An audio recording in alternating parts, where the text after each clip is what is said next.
كلما سمع النداء. بسم الله الرحمن الرحيم. الحمد لله وحده، والصلاة والسلام على من لا نبي بعده، وعلى آله وصحبه فردا فردا. خۆشەویستان و بەڕێزان، سەلام و ڕەحمەتی خوای گەورەتان لەسەر بێ. خۆشحاڵم لە بەرنامەی گەوهەری زانستخوازان بە ئێوەی خۆشەوی شاد دەبمەوە. لە زنجیرەی شەشەمی گەیشتنێ خاڵی هەژدەهەم. لە زنجیرەکانی ڕابردوو باسی شێوازی وەرگرتنی زانستمان کرد لە خزمەت مامۆستایان کە پێویستە هەموو زانستخوازێک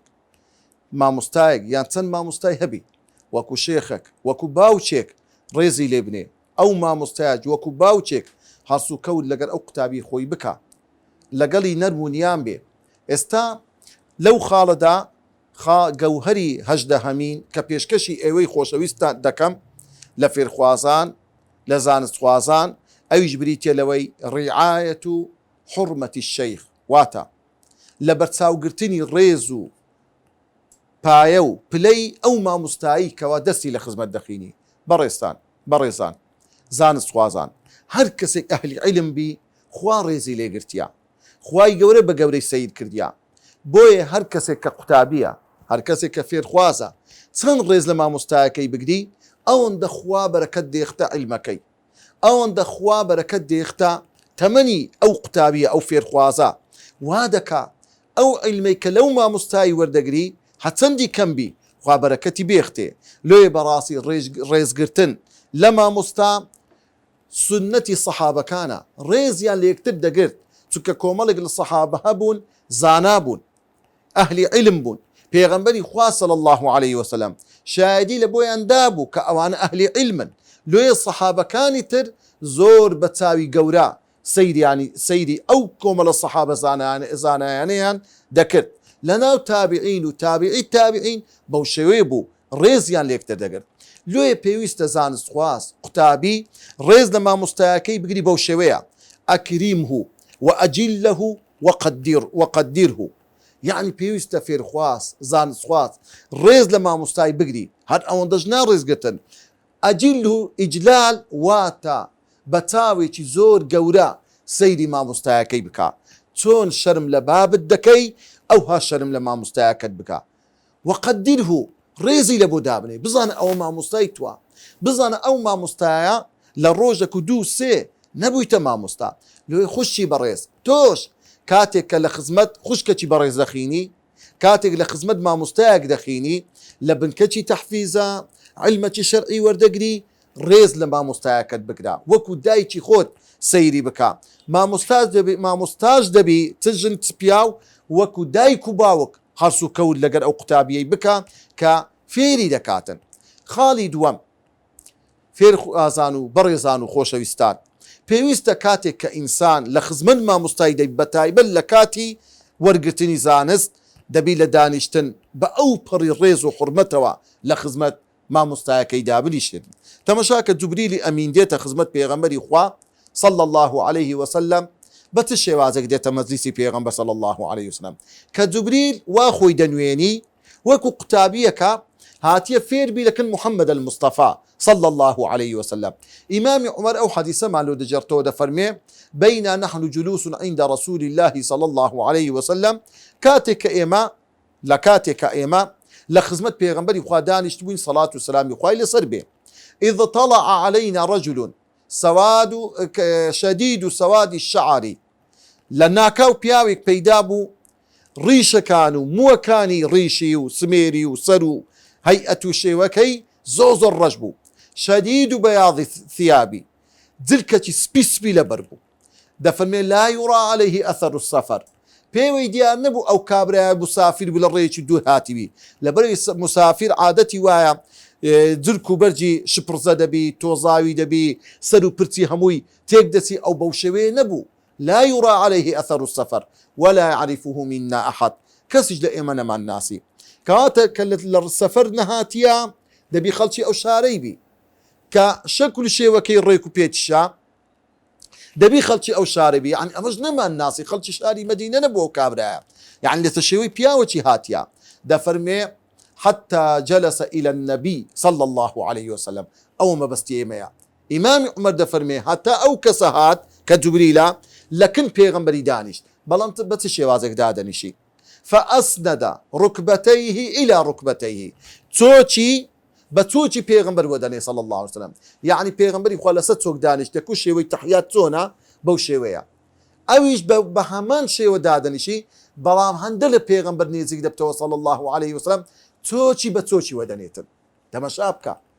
ووضع يديه على فخذيه هردو دستي لسراني بيغمبر دادني صلى الله عليه وسلم زاني معنى تونا يعني كسك توشي بتوشي بيغمبر ونا أو كسا هردو دستي شي لسر راني دانا عدد وكدست كسك داتي لسر راني يكشي دابني أوها ليني زيك دبتو تمشاي ناو تاوي دكا تمشاي ناو دوي دكا حتى بطعوتش تكالي لوري بلي تمشي وأدبك تمشي وحرمتك إما كابرة إستر لكلية لما هذا لمكتبية دستر رحلي بش توا لما مستي دوري بي جاي لين جاي حقي بيدانيا جاي لما مستي دبيتن مع مستا يعني بزانت مشابكة قتابي زيرك دائما عصدك على بيش أو بيتن لما مستي نيزيك بيتن برادري ما مستايا بزانا لو يدشي وازي دانشتن لما ديسي شيخكت أي فير خواز زوزر مهمة بأوبر ريزو احترامه لخزمد ما مستايا كداب نشي سيم والتحدث معه خالي سيم أو خالنا لبركن قلت من يكم أكريمه وأجل له وقدره رزي لابنه وخالي كما خالي دوم وأجلسه جلسة احترام دابنشا بدانش نتي أوبر الريزو شكوه خالي سيم أو يك قتابي دبي والتحدث معه كاتك قصلق ما مستعيدكي دبي بأوبر الريزو حرمته وقصلق ما مستعيدكي دبي بري ما مستجيان دبي بري أستاذ دبي بري يعني أو قصد زوان الريكانة بوشي وازق إنسان قصلق ما مستعيد خوا بنرمونياني قصلق ما مستعيد خويبكا خالي تارم وحسن السؤال منه كاتك بسياري ليدكي كاتك بسيار لما مستعيدكي بسياري جواني ليبكا زور كسيد زاني طلبة بسيار لما مستعيدك لوي لبابتكي دور بيختوا دربا درسكي بيبكجي بسيار لما مستعيدك لوي ما مستعيد إحراز بكا بخاتنا وما أزقتي بيشتين تو ما مستعيدكي والله أوا آداب وآكاري قتابية قنية كأهل علم بي خالي بينزم واترك التطاول عليه نابي خد بقولة لما مستعيد بكي يعني هتسندي أتكرر دولة مندق بي هتسندي أتخدا بيداو بي جلو برقد باشتر بي نابي خود بقولة قد سيد بكي لما مستعي دائما ما مستا قولة لا تكر رتبي ما مستا خوا دايتي پیغمبري خوا ريزي لما مستعي قرتيا بزانا پیغمبري خوا دا فرموه إنما بعثت معلما خواي قولة مني كنارديا وكو معلم ما مستا بزانا تشرفك لبو ما مستا يعني ما مستا إشي پیغمبر دكا صلاة والسلام خوي لسر كوات النبي بيش وازك قتابي فير خواز خوي لسر ما مستاي بي بالا تلو قولة تربي شاشم ولا تنادي باسمه نابي ما مستا نابي خودي خوي بيني دبي بناوش جوان بانجي بكي حفتم وقر المجلس وأظهر السرور من الدرس كاتك درسي لخزمة دخيني زور دلت بيخوش بي زور دلت فكراو بي لو كاتي لخزمة ما مستاي دخيني تمشاك بريسان با بقرين وميشو بزانين أو إمام قورانا لو تي أوها قوربون لو أنضبون بياوي قورا كإستا بأمتان لخلق لسري روي أو بياو قوراننا يقول أنا إمام الشافعي رحمتي خوالي لسربي إمام الشافعي دفرمي لا كنت أصفح الورقة لا كنت أصفح الورقة بين يدي مالك صفحا رفيقا هيبة له سبحان الله دركاتك أوها ورقة وردة جيرا هندب نرمي بركي كتاب وردة جيرا دنجي خشي قاقزك النيه هندشر من الإمام مالك لك سبحان الله إمام الشافعي طلبي إمام مالك وطبعا بزانا أو ريزي لبو ما مستاي حتى دركاتك برم ورد جيرا زور بنرمي بركم ورد جيرا نكو خشيتي بيتن كوا إمامي مالك رحمتي خوالي لسر بيتن كوا بي إزعاج بيتو يان دلي بيتن وهروها الربيع دفرمي والله ما اشترأت أن أشرب الماء والشافعي ينظر إلي. سبحان الله. طبعا ربيع قتابي إمام شافعي بوا دفرمي والله جرأتم نكرديا آوي بخومو آوي بخومو لو كاتد إمام شافعي أمني ديتبي. سبحان الله. يعني لخزمت إمام شافعي عزم ندك لبيشوي آوي بخومو هند شرمم لإمام شافعي دكد أو شرم حيايبو أواني أوها قوركد. إمامي أبو حنيفة رحمتي خوالي لسربي دفرمي ما صليت صلاة إلا استغفرت لحمات إلا مع والدي. إمامي أبو حنيفة دفرمي ما صليت صلاة هيت كاتك نوجة فرض نكرديا إلا استغفرت لحمات إلا داوي لي خوشبونم لبو حمادي ما مستام كرديا حماد ما مستياش إمامي أبو حنيفة بوا مع والدي كو دعام لو داكو باب دكت أو هج دعام لبو حمادي ما مستي خوم كرديا برزان براسي إنسان أو هذا بقدر حريز وحرمتي ما مستي خوي بزانيتا. عبد الله كري إمامي أحمد رحمتي خوي لسربي دريق وتم إمامي أحمدي بابم وتم باب جيان كان الشافعي تكثر من الدعاء له دفرمي قلت لأبي قلت أي باب جيان أتو دبينم زور دعاء لبو إمامي شافعي دكي قال قلت الرول جيان الشافعي كالشمس للدنيا. فرمي الرول جيان زاني شافعي شيا إمامي شافعي وكو خور روجي أو دنيايا دنيا تنروناك دبتوا بو تيشتي روجا تن بيوستي بتيشتي روجا خلتش اون دا بيوستي بعلم زان ياري إمامي شافعية وكالعافية للناس وكو الشفاء إمامي شافعي لبو خلشي بري زانو خوشويستان براسي أو زانانا بوشوي الريزيان ليك ترقرتيا لوي اون دا قوربونا. تما شبابتين زيلي صحابة ابن عباس رضا ورحمتي خوالي لسربي آمو زي پیغمبر صلى الله عليه وسلم كري إمامي پیغمبر كري إمامي عباسا دفرمي روجة چيان دراوكي وراغكي أبي كري كعبي قرتبو فقيل له بيانوت أي عبد الله كري عباس أنت ابن عم رسول الله صلى الله عليه وسلم أتو كرمامي پیغمبري أتو زور نيزيكي دا پیغمبر صلى الله عليه وسلم تأخذ بركاب رجل من الأنصار دروي وراغي بياوشي أنصاري دقري أتو زور لوي قورتري زانتي فرمو فقال إنه ينبغي للمحبر أن يعظم وتي بيويست لبو كسك كوا أن إنه ينبغي للحبر كسك أجر راست بيغمبري خاص شادي لبو من داك من شار زي قرآنم بلام كسك كوا أهلي قرآن كوا نوسري قرآن بولا صدمي بيغمبري صلى الله عليه وسلم بيويست أو هاريزي اللي بديتن بزانا أو أنا بوشوية ريزيان ليك ترقتي حتى زانعين بريزان وخوشويستان يعني ديان ما مستان وكو بابي خويا سيد ذكر ديان قول الآباء ثلاثة سيباب هي رجل أب ولدك أو بابي لي بولد بوي وأب زوجك بابك تكي خوي دايتتو وكو باب سيدي بكا للريز حرمات وأب علمك أو بابي كوافيري كردي أو يج وكو بابتا كفيري كردي فيري أدب الروشتي كردي كواتب الريزان وخوشويستان برازي بيويستا إنسان ريز لما مستاي خوي بقريتن بشيوشي أو تو كوا إنسان هتاكو بخواي قورا بركت بيختا أو علمي كوا لي ورقرتيا خالي اشتر خوشويستان وبريزان كجوهري نوصده همينا بيشكشي اوي خوشويز دكم لبان لا زانست خوازان اويش اويا بيويست هر قتابيك لخزمت هر ما مستاياتي دبيتن براسي بوشيوتو استفادة لو ما مستاي دكي هرتي لو ما مستاي دردتي كشرعية كشتي باشا لي وربقري لشت باشا كان لو شتاني كوا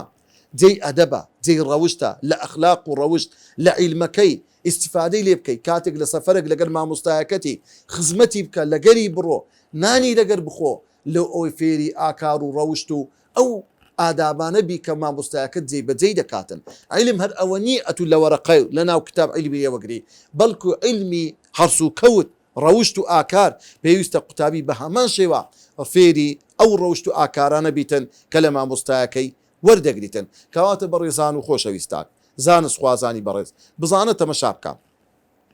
هر كسي كوا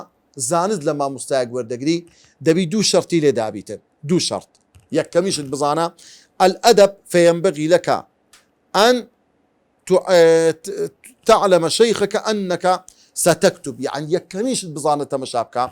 يعني أدبي في زان سخواز أو يكاتك شتك لما مستيقظ دبيستي بتايبا لو شتاني كشتي زوزو ناوازن لا وكو در ياقوت لزماني ما مستيقظ دردتي أو ما مستيقظ بتسندين صال شتي خين توا وشي تطلبوه لخدمة مستعان بتايبا لو شتاني كأزموني جياني فير بوا ما مستعاك كورد دقري بيويستا قتابي ليبون استوا وكذا نسيو بتزينا لبرتساوي ما مستعاك بنو سوا حتى ما مستعاك بزاني اتو قرنجي بيدا دي اشتكاني يزور قرنجا لكنتو خاضي تو دوام اويا كوا واهز بكي كوا براسي اوي كزنابد دينو سيوا كوا لبرهمي أو ما مستابريزيو استفادة اللي كرديا لبيه ووردقري إنت بريزان وخوش يستان إنسان علم لهر كسك بيورقري باشا بزانة مشابكة بيغنبري خواه صلى الله عليه وسلم ده فرميه إن هذا الدين علم إن هذا العلم دين فانظروا عمن تأخذون دينكم بيغنبر ده فرميه صلى الله عليه وسلم أي مسلمانا بزانة أو علمي كأنقو وريدقرن دينا استاكأتو هر علمتي وردقري ستاوكي لقرآن وسنة بيغنبرا صلى الله عليه وسلم إن زاد فرمي فانظروا عمن تأخذون دينكم بزان ديني خوتان لشي وردقرن همو كسك إيوينيا إنسان علمي لي وردقريتن يعني كسك بدعتي بي كسك خرافيات بي كسك بخوي بعالم دابني وهيز نظانيتن أو أنا آمان إنسان دبي خويا لي باريزيتن براستي دبي إنسان علم وردقري كعلم بشكل دين لو كساني كأهل علما أو كساني عقيديا طواوا أو كساني منصف بإنصاف أو كساني كوا للروي سنتي بيغنبر لها الندايا صلى الله عليه وسلم هر كسك قلبي ليور بقري عصائية تمشابك بريزار خوش أو قساني كإما ديكين حتى هلا بوتسينو تويجو تسيني بياوان نيا خوشكاني بريزش بهما شيوا والله آفرت هب ولا ميجوي إسلام ما مستابوا لقى توقيعي بابي أو كتش توقيعي ده كل صفت واياكا نمونك تانلو بينوا أبو وداعا بياوي چي زور قوربو طبعا طلبي سعيدي كري مسيب طلبي سعيدي كري مسيب أو أبو وداعا أو أبو وداعا لخزمة سعيدي كري مسيب دي خوينت تنروجش بيسور نها تمزيسكي سعيدي كوري مسيب طبعا سعيدي كوري مسيب بقوري تابعينا لقلم درايا بسياري لك دوتي الرولة جيان تنروجك ديار نبوي خير بوي قلت ما مستجيان والله خيزانك وفاتي كرت خليشي كفنو دفنو تعزيه أو بابتان بوم نمطاني آمد لمزيسي زنابت سعيد طبعا تمشايك أو وداعا بياويك أهلي علم زان سواس لخزمتي ويدا خيني بزانا أو ما مستعد سند الصوزا أو طلبيت سن بأدبا لو يكاتك درسكي أو روجي بيجو قلت أي أبو وداعا جنيناي ديوا بزانا تسن روجك خيزاني وفاتي كريا قلت والله ما مستجيان چه جند داتا من كسة فقير وهجار خانيو كتي قسكو كم هيا مالي بسيط كزني كتي بداتا من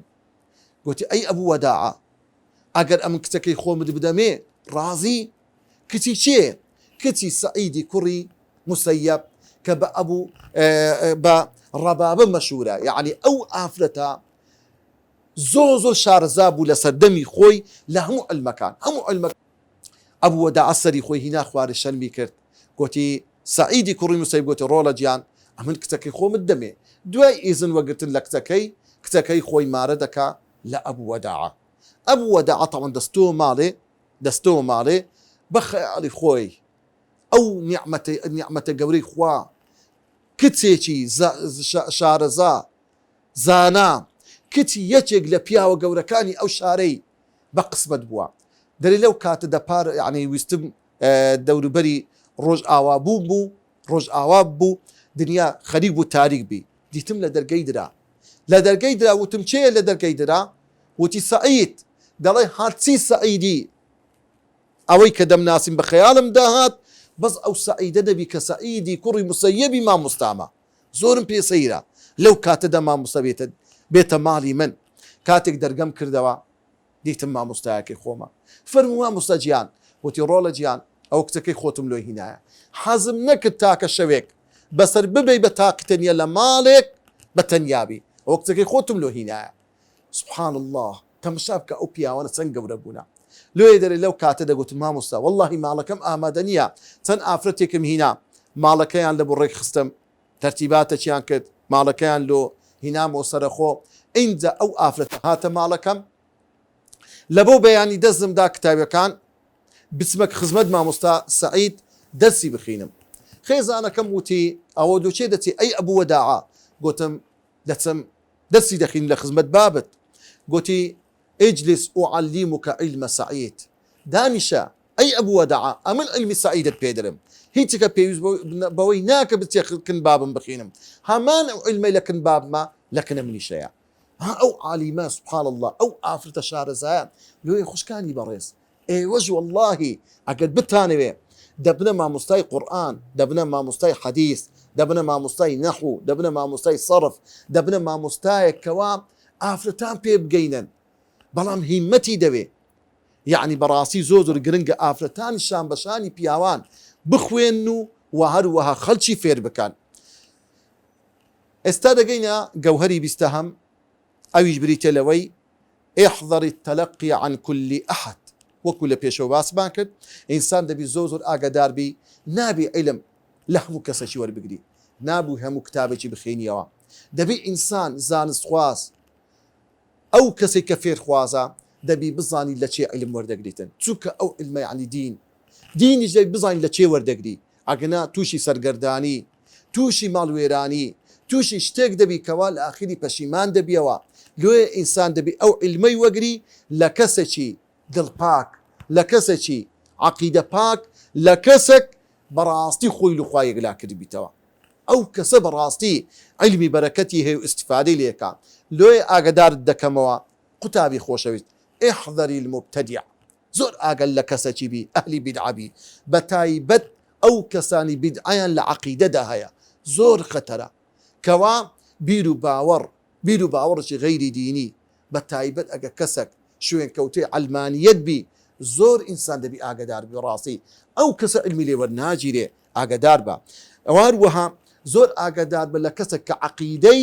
تەواو و ڕاست و دروست نەبی عەقیدەکەی لە قورئان و سونەت وەرنەگرت بی ئەو کەسانە عیلمیان لێ وەرناگیرێ ئاگادار بە لەو کەسێک کە خوڕافیات و شتی و يعني قناعت حیف و مخابنە کەسێک مندیلی لەسەر بی برێ ئەمن واریسی پێغەمبەرم صلى الله عليه وسلم بڕوای بە هەندێک شتەبی کە لە سەرمی پێغەمبەری نەبووە شێخێکی یان کەسێکی یان کەسێکی ئاسایی لەکلی لە پێغەمبەری گەورەتر بی بەڕاستی و ماڵوێرانیە ئینسان دەبی ئاگادار بیتن بەڕاستی ئینجا بەڕێزان و خۆشەویستان دەبی ئینسان ئاگادار بی نابی هەموو شتێک وەربگری کەوا ڕاز نەبیتن سەرچاوەیەکی ڕاست و دروستی دەبیتن بزانە تەمەشا بکە ابن المبارك عبدوڵای کوڕی مبارك ڕەحمەتی خوای لەسەر بێ ئەو کەسانی کە بیدعەتی بوون بەس بە ناوی دەبرن دەیگو ئەلئەساغیر بچووکەکان ئەوانەی خەڵکی زۆر بچووکن بەڕاستی ئەوانە عیلمیان لێ وەرناگیرێتن ئینجا بزانە بەڕێزان و خۆشەویستان بەڕاستی ئینسان کەوا دەقی وەرگرت لە قورئان و سونەت عیلمەکی وەرگرت کە سەرچاوەی هەیە